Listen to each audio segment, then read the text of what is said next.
What's up, everybody? Happy Monday. Hope all you had a great day so far. Hope you had a great weekend. Getting into this episode of GH, a mess. It's just a lot of drama. A lot of drama going on. Brooklyn is clinging to life at this point.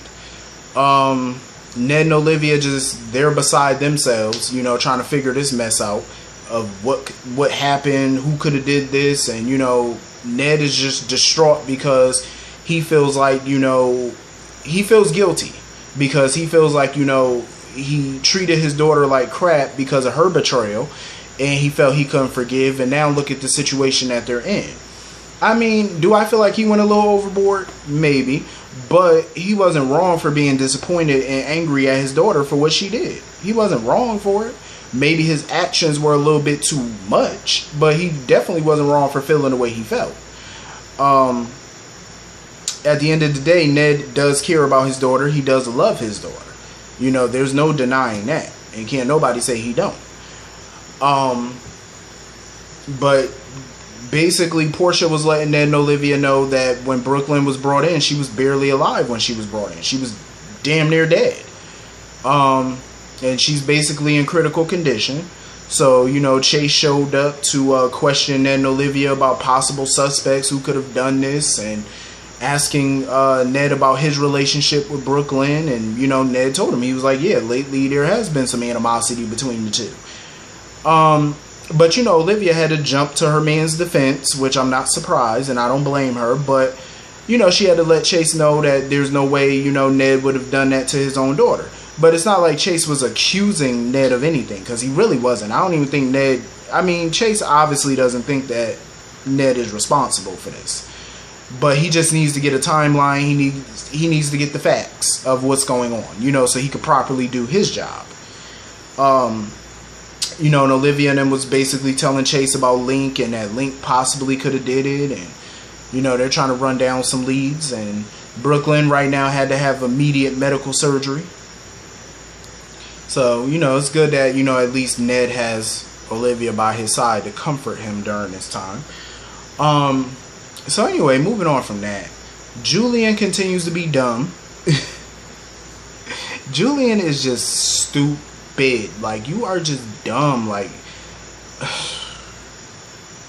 he just continues to get himself in these mess, like all the shenanigans that he keep pulling. Now he's sitting there holding a gun on Nell, sitting there with all that yip yap. I'm like, Julian, pull the damn trigger. Pull the trigger, son. What are you doing? Why are you sitting here holding a gun on her? Stop all that yip yapping, jaw jacking, and shoot the damn girl. Fool. She's doing all that talking. But of course, you know, Nell tells him that if he kills her, Martin Gray has documents, in the event of her death, Martin has documents that prove how Julian helped Brad, and he caused the accident that put Lucas in a coma. I just want to know, what documents exactly do you have? Like, what kind of documents could you possibly have that would prove he did this and did that? What is it, just your word? Because if it's just your word on a pen pad or something, on some notepad, that's not going to be enough. That's not proof of anything. So unless you got something concrete, that's not proof. Julian should have just shot her. Julian was ready to shoot her, though, but then, of course, Taggart interfered. I guess Taggart is living on the docks nowadays since he's been back. So Julian ended up dropping his car keys. Nell picked up his car keys and hauled ass. And Julian and Taggart started struggling over the gun. The gun went off and Taggart got shot. So, of course, Julian took off and dropped the damn gun in the water.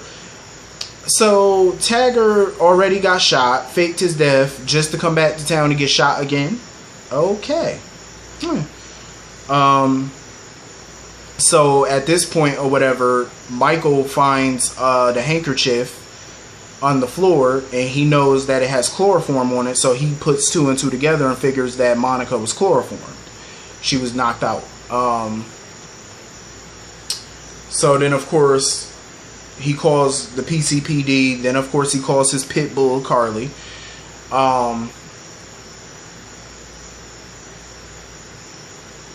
And, of course, you know, Carly's pissed. She's heading over to the mansion or whatever. Because, you know, Carly, she can't stay away. So basically, at this point, there's an Amber Alert out for Nell. Chase shows up to the PCP. I mean, Chase shows up to the mansion to talk to Michael. They put out an Amber Alert.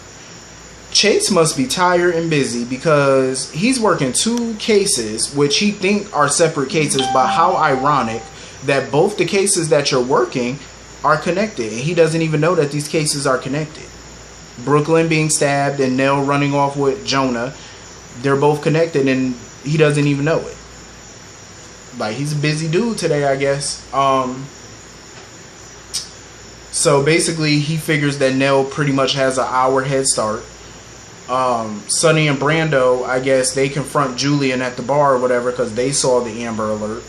And, you know, Julian sitting there denying that he had anything to do with Nell taking Jonah.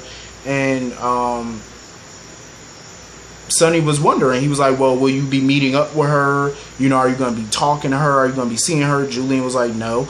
And you know, Sonny ain't buying Julian bullshit at this point. Sonny was like, all right. He said, let me find out. He said, if I find out that you help Nell or you're in communication with Nell, there will be hell to pay. So you better tell me what you know now before I have to find out on my own. Because you already know. If Sonny got to find out on his own, it's going to be a problem. Even if Julian were to tell Sonny everything, it's still going to be a problem. So it's like a lose-lose for Julian either way. It's not a win-win for him. Any way you try to flip the coin, Julian loses. So it really don't matter at this point. So anyway, Jason got a call from the PCPD about the report from his accident. And it shows that there was a problem with the stabilizer or whatever that Brando put on his bike. So of course, Sam gets all in this little, you know, acting like a little child, jumping for joy because she feels like Brando tried to kill Jason. But Jason don't believe it. And you know Jason has good instincts normally about people. So if he doesn't feel anything weird about Brando, typically that's because there probably isn't. Because you know Jason has instincts. And his instincts are normally right. So if he feels like Brando's on the up and up, then maybe he really is. But you know Sam not buying it. Sam, she's not gonna buy it. So anyway, Carly was thanking Nina again for testifying against Nell. Nina, of course, felt like, you know, she keeps having guilt because she feels like she has doubts about her testifying against Nell. Like, she feels bad for doing it. I always felt like it was the right thing for her to do because Nell's obviously psychotic. So once they heard about the Amber Alert, Nina changed her tune up real quick about feeling guilty about testifying against Nell. She realized now how toxic Nell really is. I'm like, you're just now figuring that out, Nina? You should have been known that the girl was toxic. Come on now. Why are you just now figuring this thing out? You should have been known that. But it do seem like every time Nina and Jax are trying to have a alone time, Carly comes popping her ass up in there. I'm like, Carly, go sit down. Go do something. Go wash a dish or something. Go do something. But it is good that, you know, Nina acknowledged the fact that Willow, you know, is a good stepmom or a surrogate mom for Jonah or whatever, you know, because God knows Nina used to give Willow hell every chance she got. So it's good that, you know, she finally sees Willow in a much different light and she's not being a bitch for once. So anyway, moving on from that. Chase basically told Michael that Nell's apartment was cleared out. Her car was found abandoned in a used car lot, and Nell's driving an unknown car. So basically they're scouring the town looking for the witch. Carly called Jason to update Jason about what happened with Nell and stuff like that. So Jason called Spinelli, of course, to have him ping Nell's phone. So Jason, I guess, got information about where the phone was pinged at, and he went to the docks, and that's when Jason found Taggart. Hopefully Taggart makes it, but you already know. This little plan that he and Jordan had about him staying out of the way, and that's about to be blown to hell, because once he's admitted to the hospital, everybody's going to know Taggart's really alive, or for right now, barely alive. So I'm like, bruh, Was it really worth it, you coming back to town? Because now you got a new bullet hole in you. Was it really worth it? Like, seriously? You're, like, I feel like it's messed up even to Trina. Because not only did you fake your death, and she grieved you, but now you are really alive. You came back to town, and you were shot again. Now she has to relive all of this all over again? Like, that's not fair to that girl. Like, how much can a teenage girl take? Because I know she's going to have she's going to go through a lot of emotions. She's going to feel happy that he was really alive. She's going to feel hurt and angry that he kept that from her. Now she's going to feel even more emotional about the fact that he was shot again and possibly can really die now. You know what I mean? Like, it's going to be a roller coaster of emotions for that girl. Like, Taggart know he ain't right for that. And Jordan knows she ain't right for it. But anyway, hopefully they can find Nell before she tries to leave the country with the child, the minor child, little Jonah. This is just a whole mess. Hopefully Brooklyn pulls through, but I have a feeling though that Brooklyn might not be able to sing for quite some time with that little. She might not. Like, I cannot believe she cut her throat though. Like, she was really on some Michael Myers type shit, slitting bitches' throats. Like, is that what we're doing? Like, we're really on some Scream type shit? Some Sidney Prescott stuff? Like, are we really doing this? And I like it. Don't get me wrong. I like this. You know, it's a little different because, you know, normally somebody just gets shot or something or thrown somewhere. But, you know, she was... Like, I'm loving it. I'm glad they did that shit because it brings a little excitement to the mix. I really, at this point, with Brando, though, I don't know how to read Brando. Like, a part of me feels like there's too many coincidences with this dude. But another part of me feels like it's also too obvious that he's working with Cyrus. So now I'm starting to question, I don't know if he really is at this point. Maybe he's not.